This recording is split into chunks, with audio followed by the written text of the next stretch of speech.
etiquette of religion. Good manners, courtesy, respect. Good manners, courtesy, respect. Good manners, etiquette of religion. Etiquette of religion. Alhamdulillahi Rabbil Alameen wassalatu wassalamu ala Sayyidil Anbiya'i wal Mursaleen. Amma ba'd, fa'a'udhu billahi minash shaitanir rajim. Bismillahir Rahmanir Rahim. Assalatu wassalamu alayka ya Rasulallah wa ala alika wa ashabika ya Habiballah. Assalatu wassalamu alayka ya Nabiyallah wa ala alika wa ashabika ya Nurallah. My dear viewers of Madani Channel, welcome. Alhamdulillah Azza wa Jal. We're here again presenting the program Islamic Etiquette. In this program, Alhamdulillah Azza wa Jal, we hear about Islamic teachings on different topics, and especially we try to include the topics in our program which play an important role in reforming us, our home, the society. We try to present the ahadith of the Holy Prophet sallallahu ta'ala alayhi wa sallam, Quranic verses, and the sayings of the pious saints about the lesson Islam teaches us to lead our lives. In today's program, we'll hear about the respect of parents, insha'Allah Azza wa Jal. But before proceeding further, let's listen to the blessing of Durood Pak. The final Prophet of Allah, Rasulullah sallallahu ta'ala alayhi wa sallam, has said, "The one who has an intense need should recite durood upon me in abundance, because it averts calamities and afflictions and causes blessings in livelihood and fulfills needs."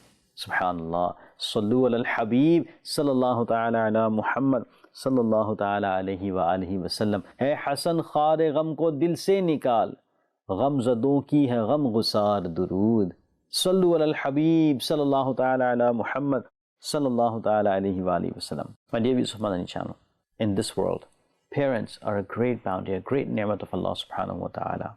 Parents are the great personalities who take care of their children more than themselves. If we logically look at this, the logic says that we should respect our parents and treat them well because our parents brought us up since childhood till we grew up. In other words, this is their great favor.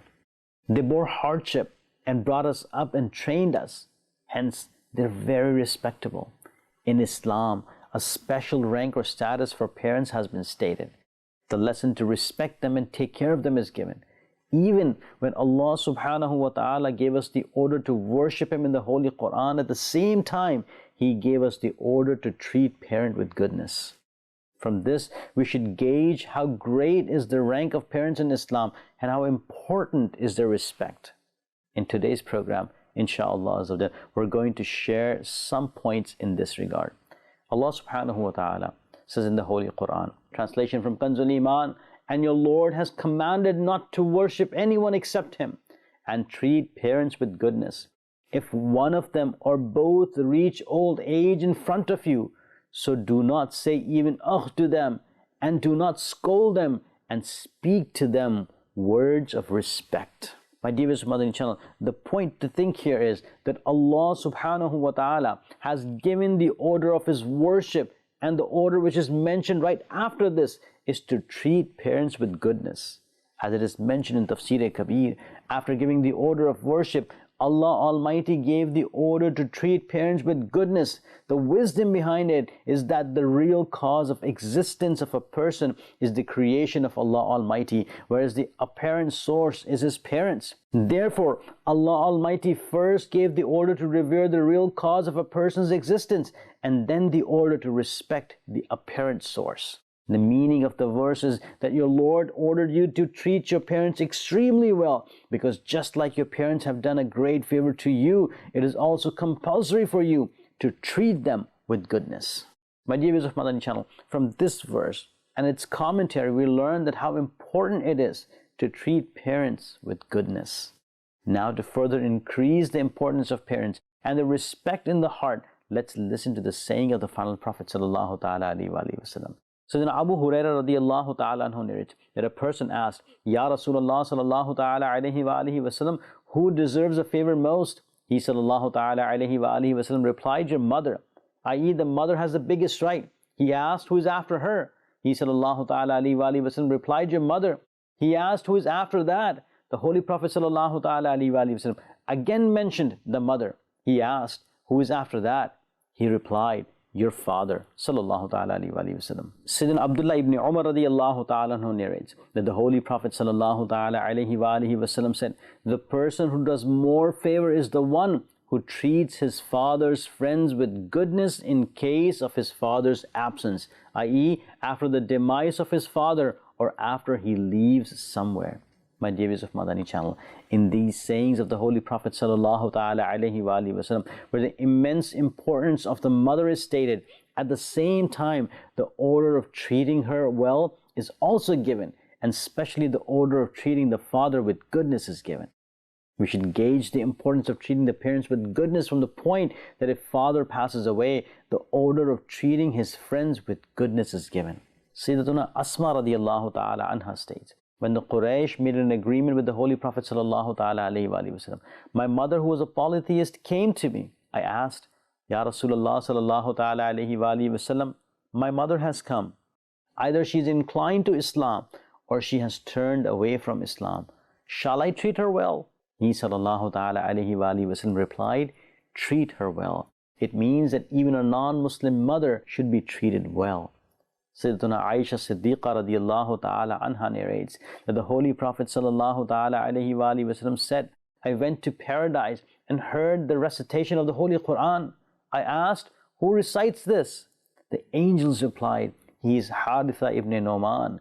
The Holy Prophet sallallahu ta'ala alayhi wa sallam said, this is the reward of goodness. This is the reward of goodness. In the narration of Shu'abul Iman, it is further mentioned that Haritha radiyallahu ta'ala anhu used to treat his mother with lot of goodness. My dear viewers of Madani Channel, the one who treats the mother well will be blessed with paradise by the mercy of Allah subhanahu wa ta'ala.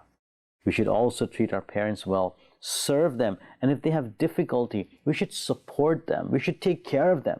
If we treat them well, they will wholeheartedly pray for us, and the one who gets his parents' prayers will remain prosperous in this world and attain its blessings in the hereafter as well. My dear viewers of Madani Channel, treating our parents with goodness and keeping them happy is reward giving, and the Holy Prophet sallallahu ta'ala alaihi wa sallam has declared it the source of the pleasure of Allah Almighty. As there is a saying of the Holy Prophet sallallahu ta'ala alaihi wa sallam, so Abdullah ibn Amr radiyallahu ta'ala anhu narrates that the Holy Prophet sallallahu ta'ala alaihi wa sallam said, the pleasure of the Lord Azza wa Jal lies in the pleasure of the father, and the displeasure of the Lord Azza wa Jal lies in the displeasure of the father. Similarly, in another place, he sallallahu ta'ala alayhi wa sallam said, the obedience to Allah Almighty lies in the obedience to the father, and the disobedience to Allah Almighty lies in the disobedience to the father.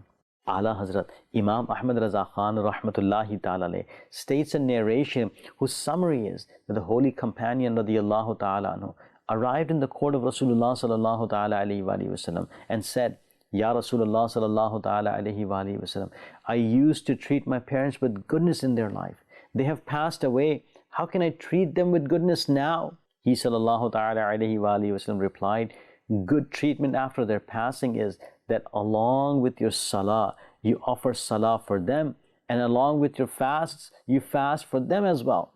It means when we offer nafil salah or fast to attain a reward for ourselves, we should offer some nafil salah on their behalf and to send them its reward.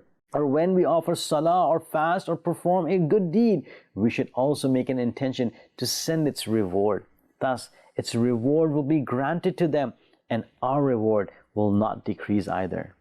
My dear viewers of Madani Channel, the religion Islam has given parents an immensely high rank and stated their respect and also described how we should treat them. In ahadith, the blessings of treating the parents well and its reward are also stated. But we should keep in mind that where the lesson of respecting the parents and its reward and its blessings are stated, the disobedience to them and treating them badly are also extremely condemned. Let's listen to ahadith in this regard. So then Abdullah ibn Umar radiyallahu ta'ala anhu narrates that the Holy Prophet sallallahu ta'ala alayhi wa sallam said, 3 people will not enter paradise.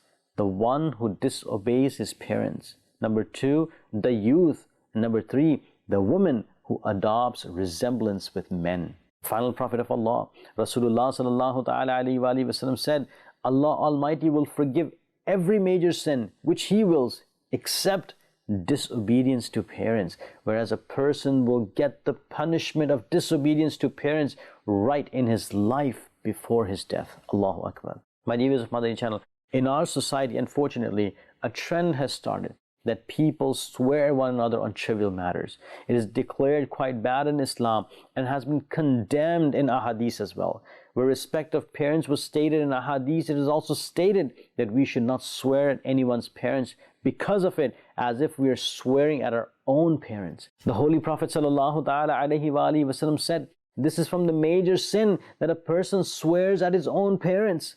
The holy companions alayhim ridwan asked, Ya Rasulullah sallallahu ta'ala alayhi wa alihi wasallam, does a person swear at his parents? He sallallahu ta'ala alayhi wa alihi wasallam replied, yes. It is in a way that he swears at the father of someone else, so he swears at his father, and he swears at the mother of someone else, so he swears at his mother. Mufti Amjad Ali Azmi rahmatullahi ta'ala states, the holy companions alayhim ridwan, who had witnessed the age of ignorance of the Arabs, did not understand why a person would swear at his own parents. I mean, it was beyond the comprehension for them. The Holy Prophet sallallahu ta'ala alayhi wa sallam told them what it meant getting others to swear at their parents. Now, the time has come that some people themselves swear at their own parents and they don't even care about it. Allahu Akbar. So then Abu Hurairah radiallahu ta'ala anhu narrates, the Holy Prophet sallallahu ta'ala alayhi wa sallam said, may his nose be dusted, may his nose be dusted, may his nose be dusted. The holy companions alayhim ridwan asked, Ya Rasulullah sallallahu ta'ala alayhi wa sallam, whose nose would be dusted? He sallallahu ta'ala alayhi wa sallam replied, the one who found both his parents or either of them in their old age, and then the person did not enter paradise. As long as the parents are alive, it is compulsory for children to take care of them, especially in their old age. The order of fulfilling their needs and treating them well with goodness is especially given in the Holy Quran. Allah subhanahu wa ta'ala says, إِمَّا يَبْلُغَنَّ عِنْدَكَ الْكِبَرَ أَحَدُهُمَا أَوْ كِلَاهُمَا فَلَا تَقُلْ لَهُمَا أُفٍّ وَلَا تَنْهَرْهُمَا وَقُلْ لَهُمَا قَوْلًا كَرِيمًا.